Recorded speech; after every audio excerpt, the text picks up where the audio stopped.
On a peaceful day in Sonic's world, the Blue Speedster, along with his close friends Miles, Tails, Prower and Amy Rose, were enjoying a relaxing picnic at Never Lake. They had gathered there in anticipation of the annual return of Little Planet, a celestial body that periodically appeared over the lake. The calm atmosphere was abruptly disrupted, however, when an ominous, unfamiliar ship descended from the sky. Tails, ever the inquisitive one, squinted at the incoming vessel, trying to figure out what it was.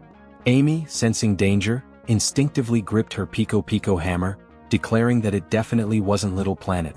Even Sonic, who had seen many of Eggman's contraptions before, was skeptical that this was one of his. He wondered aloud if its occupants had peaceful intentions. His question was immediately answered when portals opened in the sky and monstrous creatures emerged, parademons. Without hesitation they swooped down, launching an attack on the trio. Sonic sighed, realizing that he had been wrong to hope for peace. Amy wasted no time, swinging her hammer at an incoming parademon, while Sonic used his signature spin attack to take out another one that had been closing in on her. Tails, ever nimble, dodged an errant swing from Amy's hammer as he maneuvered through the chaos. But despite their efforts, the onslaught of parademons showed no sign of slowing down. Recognizing that they were outnumbered and that more reinforcements could arrive at any moment, Sonic made a quick decision. He grabbed Tails by the arm and gently took Amy's hand, dashing away from the battlefield with both in tow. As they sped across the landscape, Amy and Tails deduced that since the creatures had arrived via portals, their invasion could be happening everywhere. Concerned for their friends, they agreed that they needed to check on them.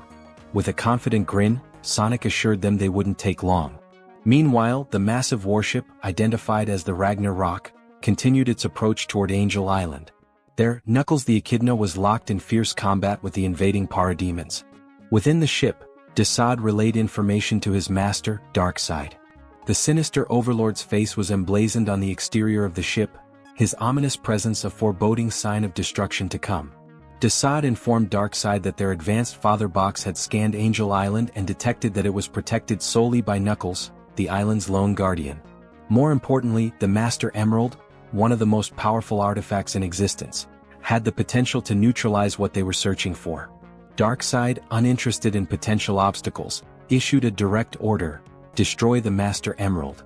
Desaad hesitated, warning that the ship's energy reserves would be significantly depleted if they fired on the island, resulting in the loss of a valuable power source.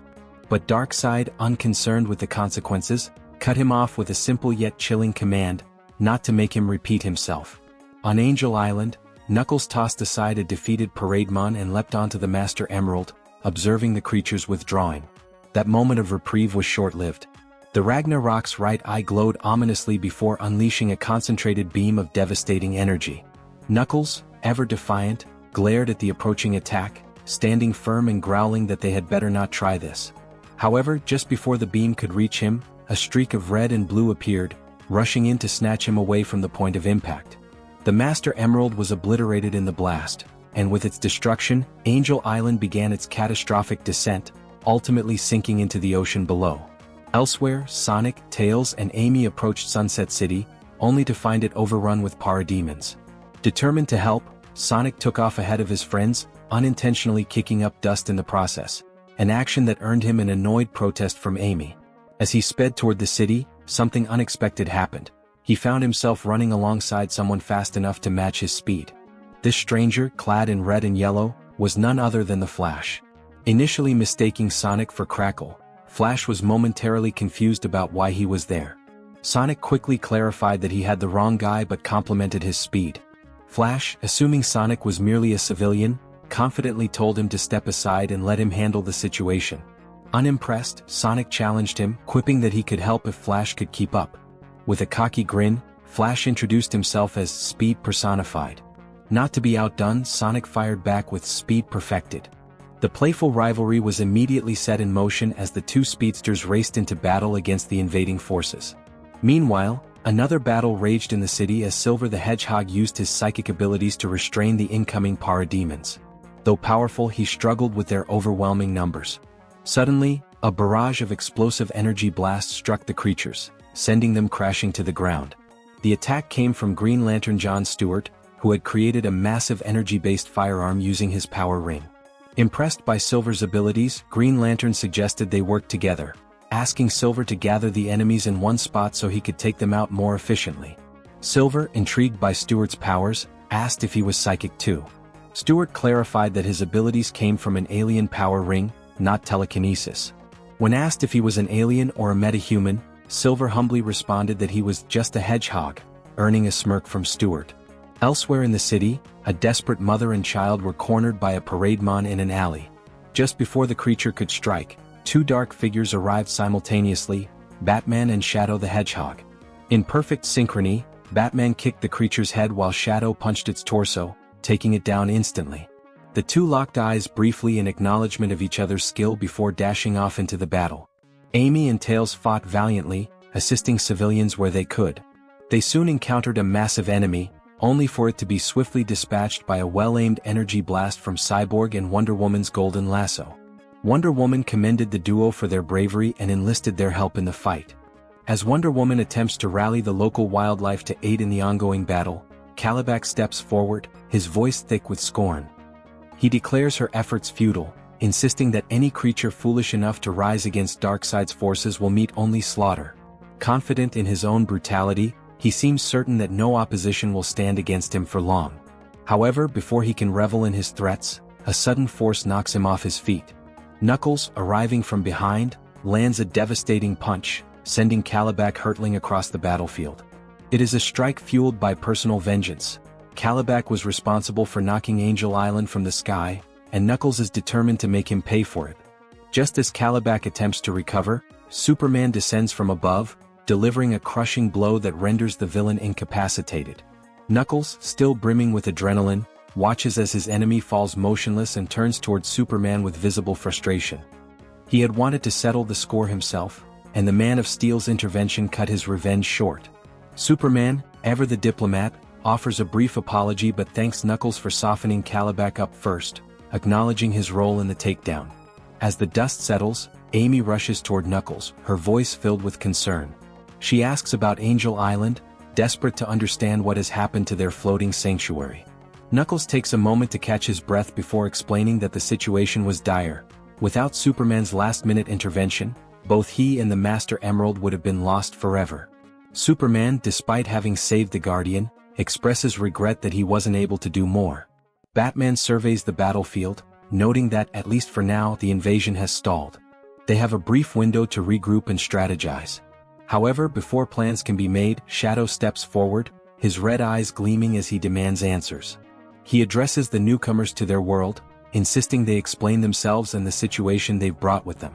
At that moment, two blurs streak across the battlefield, skidding to a stop amidst the gathered heroes.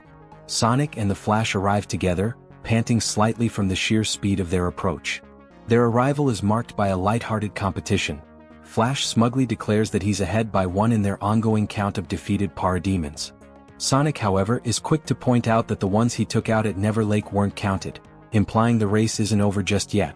Seeing the assembled group, Sonic playfully suggests that someone bring them up to speed, slipping in a subtle jab at Flash in the process. Superman steps forward, introducing his team as the Justice League, heroes from another dimension. He takes the time to name each of them, giving the group an overview of their allies.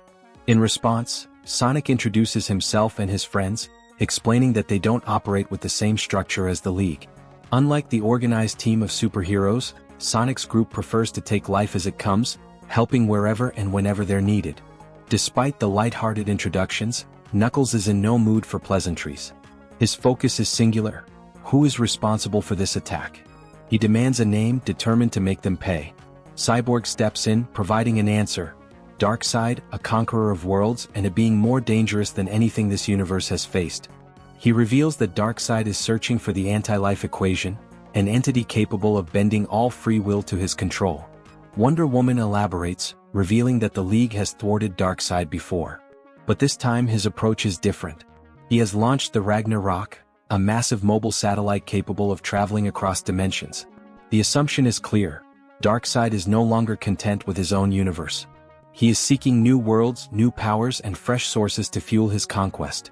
Cyborg further explains that Darkseid's reach extended deep into unknown realms, but thanks to the technology integrated into his systems, he was able to detect the search and warn the League in time to act. Silver, thinking through the implications, quickly realizes what Darkseid must be after. He grimly states that the villain is searching for the Chaos Emeralds. Sonic groans in frustration, muttering that every villain seems to want them. Tails, always the strategist, wastes no time in explaining their significance. The Chaos Emeralds are mystical gemstones with virtually unlimited power. Green Lantern, instantly grasping the threat, states the obvious. If Darkseid were to harness their energy, he could power the Ragnarok indefinitely, annihilating entire universes. Batman, ever the tactician, takes it one step further. The Chaos Emeralds could grant Darkseid direct access to the anti-life equation itself. Wonder Woman asks whether there's a way to counter the Emerald's power. Knuckles, his expression dark, reveals that the only known method to do so was destroyed. Superman, always looking for hope in dire situations, shifts the conversation toward solutions. They now have vital information and they need to act. He proposes pooling their abilities and forming a plan. However, before he can go further, Shadow abruptly turns to leave. Superman, puzzled, calls after him, emphasizing that every perspective is valuable. Before he can pursue the matter, Batman subtly gestures that he'll handle it and follows after the lone warrior. Catching up to Shadow, Batman makes a startling observation. He asks the Hedgehog who it was that he lost, the person he couldn't protect. Shadow, taken aback, demands to know how Batman could possibly know that. Batman, his voice unwavering, shares his own pain. He was a child when his parents were murdered before his eyes. The pain of that loss never left, and he sees the same torment in Shadow. Reluctantly, Shadow reveals the name, Maria. She died trying to protect him, the so-called ultimate life form. Batman nods in understanding. He swore to never allow another tragedy like his own to happen again, using every tool, every strategy, and every ally at his disposal. The League is more than just a group of heroes. They are a force against chaos, and Shadow in turn could find allies among them. After a moment's consideration, Shadow concedes, though not without his usual attitude. He warns that the League had better be worth his time before rejoining the others. With tensions eased, Tails steps forward, explaining that while they have experience locating the emeralds, they've never had to do so under such extreme time constraints. He mentions that he has been working on a tracking system in his lab. Intrigued, Cyborg asks about the technology behind it. Tails describes it as a speculative quantum mapping algorithm, still in beta. Cyborg, impressed, decides he has to see it for himself. Sonic, however, impatient as ever, insists there's no time to wait. Silver agrees, reminding them that Darkseid is already searching. Wonder Woman makes the call. Cyborg and Tails will refine the tracker while the rest begin the search immediately. The League members pair up with Sonic's team to cover more ground efficiently. As they split up, the heroes exchange experiences and knowledge, forming unlikely connections. Knuckles, surprisingly, finds common ground with Superman, understanding the pain of losing one's home. Wonder Woman marvels at Amy's flying car, while Amy is in awe of the Amazon's natural ability to soar through the skies. Meanwhile, as Sonic and Flash dash toward Green Hill, they spot something that freezes them in their tracks. Standing before them, already in possession of the blue Chaos Emerald, is Darkseid himself. With a calculated smirk, he proclaims that his plan begins now, with a gem containing the ultimate power. That was the story, folks. Hope you enjoyed it. Please leave your thoughts in the comments below and don't forget to like and subscribe for more videos like this one. See you next time.